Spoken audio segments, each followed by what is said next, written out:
Welcome to Teja constructions గృహ నిర్మాణం YouTube channel. నేను Satyanarayana Sharma, consulting structural engineer. ఈ వీడియోలో మీరు బిల్డింగ్లో క్రాక్స్ గురించి పూర్తి వివరాలు తెలుసుకుంటారు. బిల్డింగ్లో క్రాక్స్ ఎందుకు వస్తాయి, క్రాక్స్ ఎన్ని రకాలు ఉంటాయి, మనం ఇల్లు కట్టుకునే ముందు బిల్డింగ్ క్రాక్స్ రాకుండా ఎలాంటి జాగ్రత్తలు తీసుకోవాలి, అలాగే బిల్డింగ్ ఆల్రెడీ కట్టిన బిల్డింగ్స్లో క్రాక్స్ ఉన్నట్లయితే ఏ విధంగా వాటిని ట్రీట్మెంట్ చేసుకోవాలి అనే దాని గురించి ఈరోజు ఈ వీడియోలో మీరు పూర్తిగా తెలుసుకుంటారు. ఈ వీడియో ఎవరైతే కొత్తగా ఇల్లు కట్టుకోబోతున్నారో వారికి చాలా ఉపయోగకరంగా ఉంటుంది. కాబట్టి తప్పకుండా మొదటి నుంచి చివరి వరకు చూడండి. బిల్డింగ్ క్రాక్స్ని 3 విధానాల్లో క్లాసిఫై చేయడం జరిగింది.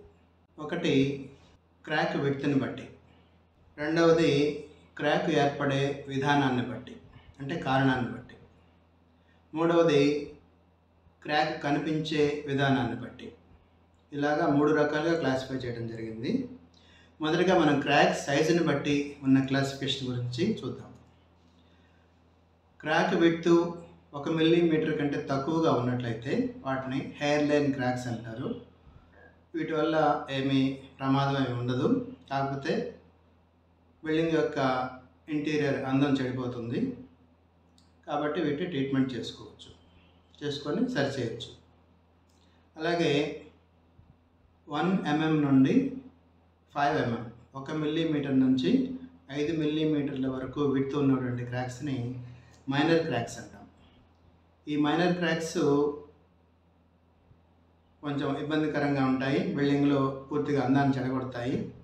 అంతేకాకుండా ఫర్దర్గా ఎక్స్టెండ్ అయ్యే అవకాశం కూడా ఉంటుంది. కాబట్టి వీటిని కూడా ట్రీట్మెంట్ చేసుకోవాలి. మూడవ రకం వచ్చేసి 5 మిల్లీమీటర్ల నుంచి 15 మిల్లీమీటర్ల విడ్త్ ఉండే క్రాక్స్. వీటిని మోడరేట్ క్రాక్స్ అంటారు. ఇవి స్ట్రక్చరల్ క్రాక్స్ కావచ్చు, లోకల్ క్రాక్స్ కావచ్చు. ఇవి ప్రమాదకరంగా మారిపోయే అవకాశం ఉంటుంది, ఇవి ఇంకా ఎక్స్టెండ్ అయ్యే అవకాశం ఉంటుంది. కాబట్టి వీలైనంత త్వరగా వీటిని రిపేర్ చేసుకోవాలి. ఇంకా 4వ రకం వచ్చేసి severe cracks. Crack width 15 mm కంటే ఎక్కువగా ఉంటే, క్రాక్ విడ్త్ 15 మిల్లీమీటర్ల కంటే ఎక్కువగా ఉంటే వాటిని సివియర్ క్రాక్స్ అంటారు. ఇవి చాలా ప్రమాదకరమైన క్రాక్స్. కాబట్టి వీటిని వీలైనంత త్వరగా వెంటనే ట్రీట్మెంట్ చేసుకోవాలి. ఇవి స్ట్రక్చర్కి హాని చేస్తాయి, అంతేకాకుండా స్ట్రక్చర్ ఇంకా చెడిపోయే అవకాశం ఉంటుంది, కొలాప్స్ అయ్యే అవకాశం కూడా ఉంటుంది ఇలాంటి క్రాక్స్ ఉంటాయి. క్రాక్ విడ్త్ అంటే క్రాక్ యొక్క వెడల్పు, లెంగ్త్ కాదనమాట, పొడవు కాదు, విడ్త్ అని గమనించాలి. థిక్నెస్, క్రాక్ థిక్నెస్ అని గమనించాలి. ఇక రెండవ క్లాసిఫికేషన్ వస్తే, ఈ రెండవ క్లాసిఫికేషన్లో క్రాక్స్ని 2 రకాలుగా విభజించడం జరిగింది. ఒకటి స్ట్రక్చరల్ క్రాక్స్, ఇంకొకటి non structural cracks. Structural cracks అంటే స్ట్రక్చరల్ ఎలిమెంట్స్లో వచ్చే క్రాక్స్. బిల్డింగ్లోని స్ట్రక్చరల్ ఎలిమెంట్స్లో వచ్చే క్రాక్స్ని స్ట్రక్చరల్ క్రాక్స్ అంటారు. అలా కాకుండా స్ట్రక్చరల్ ఎలిమెంట్స్ కాని వాటిల్లో వచ్చే క్రాక్స్ని నాన్ స్ట్రక్చరల్ క్రాక్స్ అంటారు. ఈ స్ట్రక్చరల్ ఎలిమెంట్స్ అంటే ఏంటి? స్ట్రక్చరల్ ఎలిమెంట్స్ అంటే బిల్డింగ్లో లోడ్ని ట్రాన్స్ఫర్ చేసే పార్ట్స్. ఉదాహరణకి మన స్లాబ్ మీద లోడు బీముల మీదకి ట్రాన్స్ఫర్ అవుతుంది, బీముల మీద నుంచి కాలమ్స్కి ట్రాన్స్ఫర్ అవుతుంది, కాలమ్స్ నుంచి ఫౌండేషన్కి ట్రాన్స్ఫర్ అవుతుంది. కాబట్టి ఈ స్లాబు, బీములు, కాలమ్స్ ఇవన్నీ కూడా స్ట్రక్చరల్ ఎలిమెంట్స్ అన్నమాట. ఏవైతే లోడ్ని ట్రాన్స్ఫర్ చేయవో, ఓన్లీ పార్టిషన్స్గా ఉపయోగపడతాయో లేకపోతే అదర్ పర్పస్లో ఉంటాయో వాటిని నాన్ స్ట్రక్చరల్ ఎలిమెంట్స్ అంటారు. ఉదాహరణకి పార్టిషన్ వాల్స్, గ్రౌండ్ ఫ్లోర్లో ఉండే ఫ్లోరింగు, ఇవన్నీ కూడా నాన్ స్ట్రక్చరల్ ఎలిమెంట్స్ అన్నమాట. సో ఈ స్ట్రక్చరల్ ఎలిమెంట్స్లో వచ్చే క్రాక్స్ని స్ట్రక్చరల్ క్రాక్స్ అంటారు. స్ట్రక్చరల్ ఎలిమెంట్స్లో కాకుండా వేరే చోట వచ్చే క్రాక్స్ని నాన్ స్ట్రక్చరల్ క్రాక్స్ అంటారు. ఇది రెండవ రకమైన క్లాసిఫికేషన్. ఇకపోతే మూడవ రకమైన క్లాసిఫికేషన్స్ చూద్దాం. మూడవ రకమైన క్లాసిఫికేషన్ ఏంటంటే మనకి క్రాక్స్ ఎలా కనిపిస్తాయి. మనం ఒక బిల్డింగ్లోకి ఎంటర్ అయినప్పుడు కొన్ని క్రాక్స్ నిలువుగా ఉంటాయి, మరి కొన్ని క్రాక్స్ అడ్డంగా ఉంటాయి. ఈ నిలువుగా ఉండే క్రాక్స్ని వెర్టికల్ క్రాక్స్ అంటారు, అడ్డంగా ఉండే క్రాక్స్ని హారిజాంటల్ క్రాక్స్ అంటారు, అలాగే క్రాస్గా ఉండే క్రాక్స్ని డయాగనల్ క్రాక్స్ అంటారు అనమాట. కొన్నిసార్లు స్టెప్డ్ క్రాక్స్ కూడా ఉంటాయి, వాటిని స్టెప్లు ఆకారంలో ఉంటాయి క్రాక్స్, వాటిని స్టెప్డ్ క్రాక్స్ అంటారు. ఈ విధంగా క్రాక్స్ని 4 రకాలుగా వెర్టికల్ క్రాక్స్, హారిజాంటల్ క్రాక్స్, అలాగే డయాగనల్ క్రాక్స్, స్టెప్డ్ క్రాక్స్ అని 4 రకాలుగా విభజించడం జరిగింది. ఇప్పుడు ఈ క్రాక్స్ ఏర్పడటానికి కారణాలు ఏంటి అనే దాని గురించి చూద్దాం. ఇందాక మనము క్లాసిఫికేషన్లో చెప్పుకున్నట్టుగా రెండవ రకం క్లాసిఫికేషన్ ప్రకారం 2 రకాల క్రాక్స్ ఉంటాయి. ఒకటి స్ట్రక్చరల్ క్రాక్స్, రెండవది నాన్ స్ట్రక్చరల్ క్రాక్స్.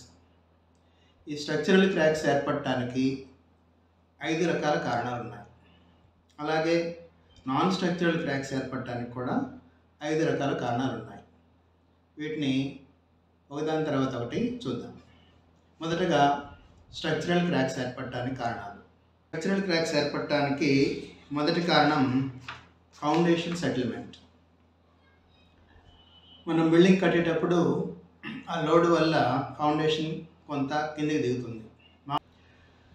మామూలుగా డిజైన్ చేసిన దాని ప్రకారం 25 mm నుంచి 40 mm వరకు ఫౌండేషన్ కిందికి దిగుతుంది అన్నమాట. దీన్ని ఫౌండేషన్ సెటిల్మెంట్ అంటాం. అయితే ఒక్కోసారి ఏమవుతుందంటే ఒక బిల్డింగ్లో ఒకవైపు సాయిల్ ఒక రకంగా, ఇంకోవైపు సాయిల్ ఇంకో రకంగా ఉండటము, లేకపోతే ఫౌండేషన్ డిజైన్లో లోపం, అంటే సైజుల్లో సరిపోయినంత పెట్టకపోవటము, అలాంటి కారణాల వల్ల ఒకవైపు ఎక్కువ సెటిల్మెంట్ జరుగుతుంది, ఇంకోవైపు తక్కువ సెటిల్మెంట్ జరుగుతుంది. ఆ కార్నర్లో ఉన్న ఫుటింగ్ కిందికి దిగుతుంది, ఎక్కువ కిందికి దిగుతుంది. ఇటువైపు ఉన్న కార్నర్ బిల్డింగ్లో తక్కువ కిందికి దిగుతుంది, సెటిల్మెంట్ జరుగుతుంది. అలాంటప్పుడు ఏమవుతుందంటే దానిలో స్ట్రక్చర్లో స్ట్రెసెస్ ఏర్పడతాయి. ఈ స్ట్రెసెస్ కారణంగా స్ట్రక్చరల్ ఎలిమెంట్స్లో క్రాక్స్ ఏర్పడతాయి అన్నమాట. ఈ రకమైన క్రాక్స్ ఒక్కోసారి సివియర్ క్రాక్స్ కూడా కావచ్చు. రెండవ రకం వచ్చేసి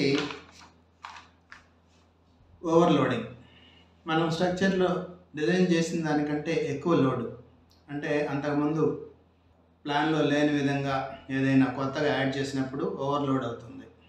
ఉదాహరణకి అంతకుముందు ఉన్న బిల్డింగ్ మోడిఫికేషన్ చేసినప్పుడు కొత్తగా గోడలు ఏమైనా కట్టడము అలాంటివి జరిగినప్పుడు బిల్డింగ్ ఓవర్లోడ్ అవుతుంది. ఈ ఓవర్లోడ్ కారణంగా క్రాక్స్ వచ్చే అవకాశం ఉంటుంది. కాబట్టి బిల్డింగ్ మోడిఫై చేసేటప్పుడు జాగ్రత్తగా అది భరిస్తుందా లేదా అనేది చూసుకోవాలి. మూడవ కారణం వచ్చేసి పూర్ డిజైన్. ఈ డిజైన్ చేసేటప్పుడు ఎక్స్పెక్టెడ్ లోడ్స్ కాకుండా తక్కువ లోడ్స్ తీసుకోవటము, అలాంటివి జరిగినప్పుడు క్రాక్స్ వచ్చే అవకాశం ఉంటుంది.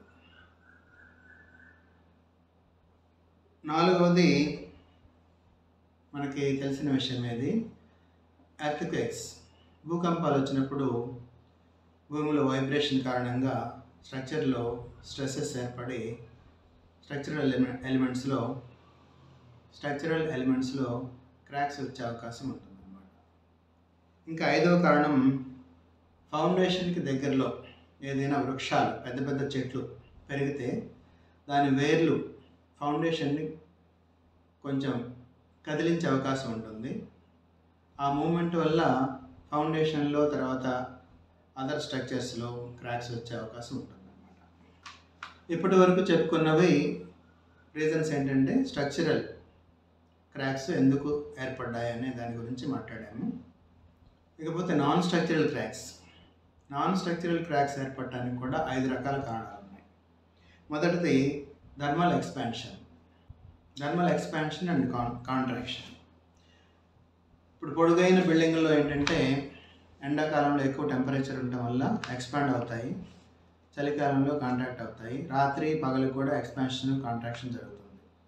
ఇది మామూలు బిల్డింగ్స్లో ఇది అంతగా ప్రాబ్లం ఉండదు. కానీ ఎప్పుడైతే బిల్డింగ్ చాలా పొడవుగా ఉన్నప్పుడు ఆ ఎక్స్పాన్షన్ అనేది ఇంటర్నల్గా స్ట్రెసెస్ని ఇండ్యూస్ చేస్తుంది అనమాట.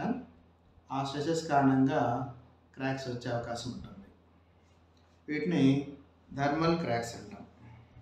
రెండవది షింకేజ్ క్రాక్స్.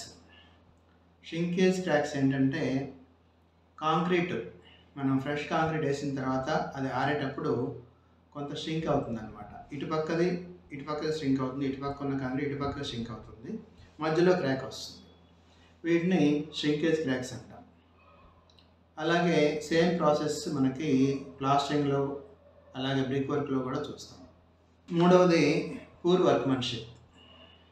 పూర్ వర్క్మెన్షిప్ వల్ల క్రాక్స్ వచ్చే అవకాశం ఉంటుంది.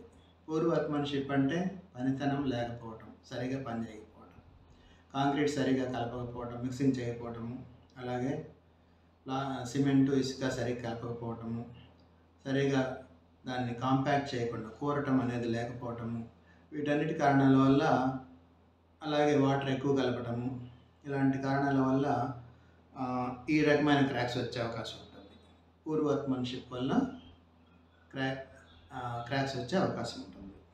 నాలుగవది రీఎన్ఫోర్స్మెంట్ కరోషన్. ఇప్పుడు స్టీల్ రాడ్స్ తుప్పు పట్టినప్పుడు అవి స్టీల్ రాడ్స్ కొంచెం ఉబ్బటం జరుగుతుంది, ఎక్స్పాండ్ అవుతాయి, అంటే దాని సైజ్ పెరుగుతుంది. ఆ సైజ్ పెరగటం వల్ల కాంక్రీట్ని దాన్ని జరపటం వల్ల క్రాక్స్ వచ్చే అవకాశం ఉంటుంది. ఇంకా ఐదవ కారణం మాయిశ్చర్, నెమ్ము. మనం రూఫ్ మీద నీళ్లు నిలబడటం, లీకేజ్ రావటం అవన్నీ చూస్తూ ఉంటాం.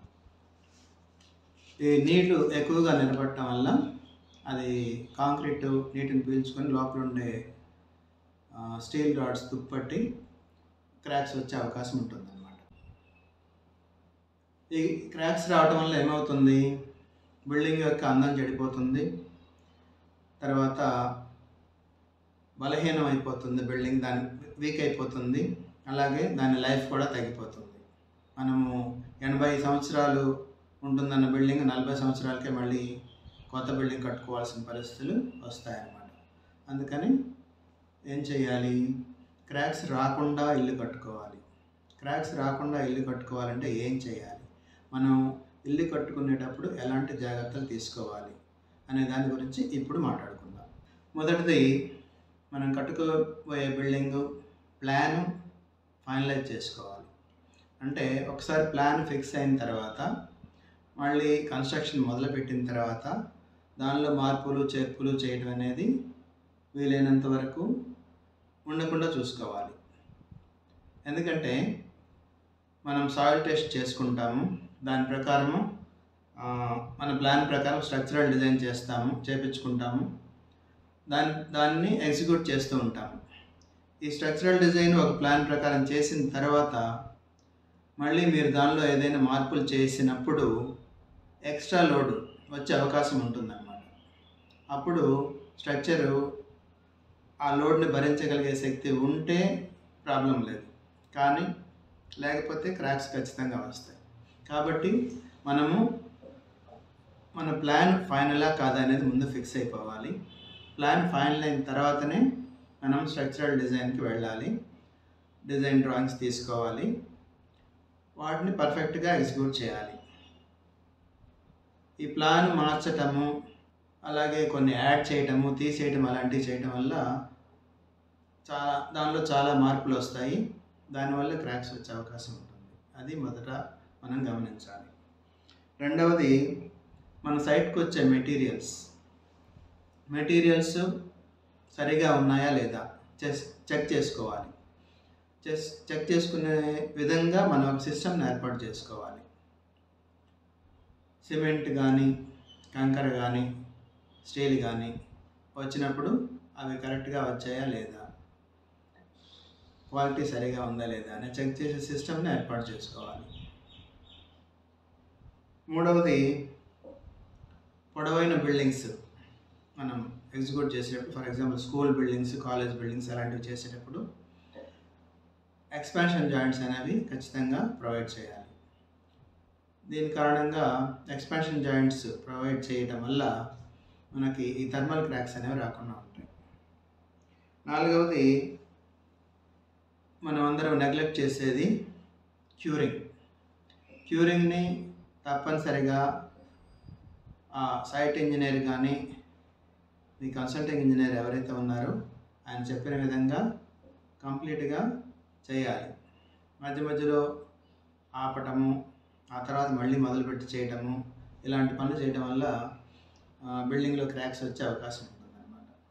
కాబట్టి క్యూరింగ్ పర్ఫెక్ట్గా జరిగేటట్టుగా చూసుకుంటే మనకి ఈ షింకేజ్ క్రాక్స్ అనే వాటిని చాలా వరకు తగ్గించవచ్చు.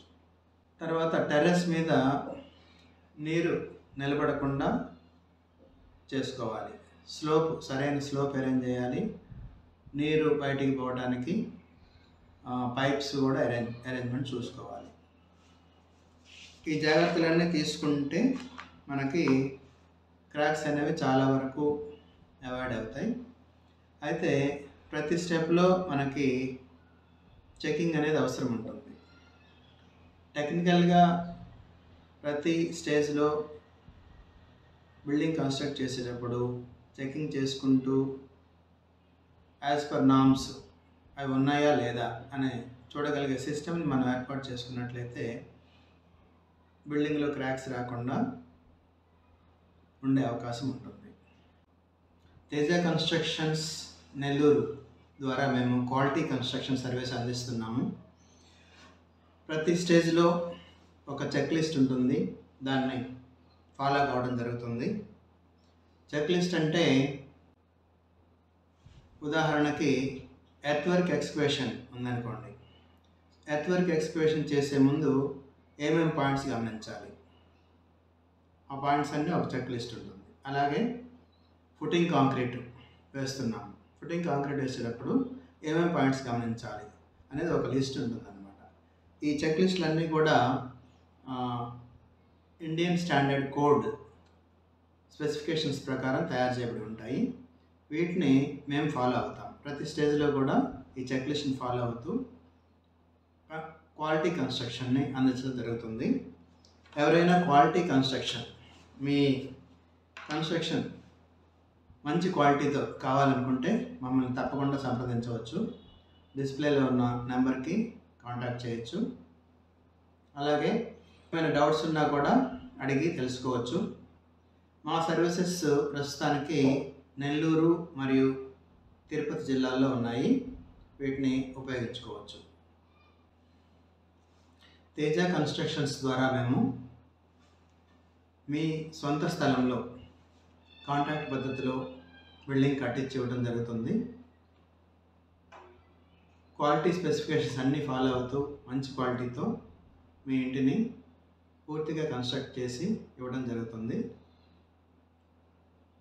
కాబట్టి ఈ సర్వీసెస్ని ఉపయోగించుకోవాలని కోరుతున్నాను.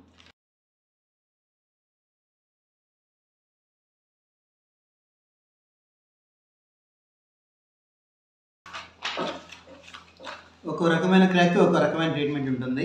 ఉదాహరణకి హెయిర్ లైన్ క్రాక్స్కి క్రాక్ ఫిల్లరు లేదా వైట్ సిమెంట్ పుట్టి అప్లై చేసి వాటిని ఫిల్లింగ్ చేసేస్తే సరిపోతుంది. స్ట్రక్చరల్ క్రాక్స్కి ఎపాక్సీ ఇంజెక్షను, జాకెటింగ్ అనే టెక్నిక్స్ అందుబాటులో ఉన్నాయి. అలాగే ఫౌండేషన్లో వచ్చే క్రాక్స్కి గ్రౌటింగు, సాయిల్ స్టెబిలైజేషన్ అనే టెక్నిక్స్ అందుబాటులో ఉన్నాయి.